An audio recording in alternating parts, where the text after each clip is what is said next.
बिस्मिल्लाहिर्रहमानिर्रहीम। आज हम बनाने जा रहे हैं देसी घी, जिसके लिए दूध को मैंने गर्म करके फ्रिज में रखा था और ऊपर है ना मलाई जम जाती है, वो निकाली थी। ये 1 महीने का दूध है, 1 महीने की मलाई है। मलाई को ऐसे ऊपर से निकाल लेते हैं। जब फ्रिज में रखते हैं तो बहुत ही थिक मलाई जमती है। मैंने गर्म करके ऐसे बाहर ही रख दिया था, फ्रिज में नहीं रखा था, तो ये मलाई ऊपर से उतार ली।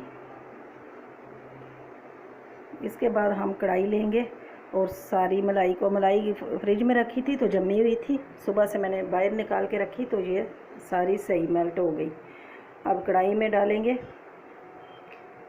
और हल्की आंच पे इसको पकने के लिए, बिल्कुल हल्की आंच। और कढ़ाई थोड़ी मोटी लेनी है, बर्तन ऐसा हो जिसका थल्ला भारी हो, पतले वाली नहीं लेनी, पतला बर्तन नहीं लेना।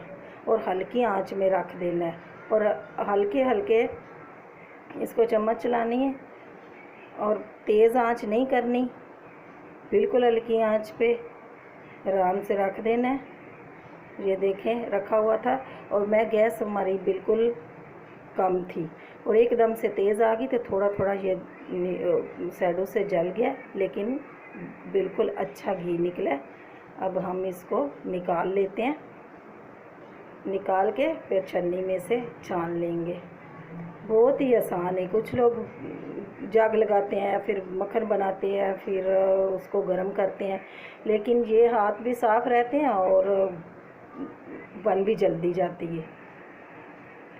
कोई बर्तन नहीं भरते, ना हाथ भरते हैं, साफ़ ही इसमें भर जाती है। और ये मेरे से थोड़ा गैस तेज़ हो गई है तो ये थोड़ा काला हो गया, वरना ये मावा बन जाता है। आप इसमें मीठा डाल के, पिस्ते बादाम डाल के, ये बहुत ही अच्छा हलवा भी तैयार हो जाता है और घी भी निकल आता है। ये देखें, अब हम घी को छान लेते हैं।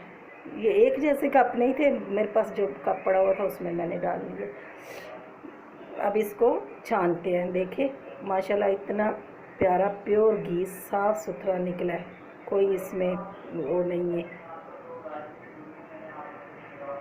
छान लेते हैं और साफ़ हो जाएगा, बिल्कुल साफ़ निकला है। ये 1 महीने का था ना, तो थोड़ा जैसे मतलब रखते जाओ तो बन जाता है। अल्लाह ताला आपको अपनी फिज़ो मान में रखे।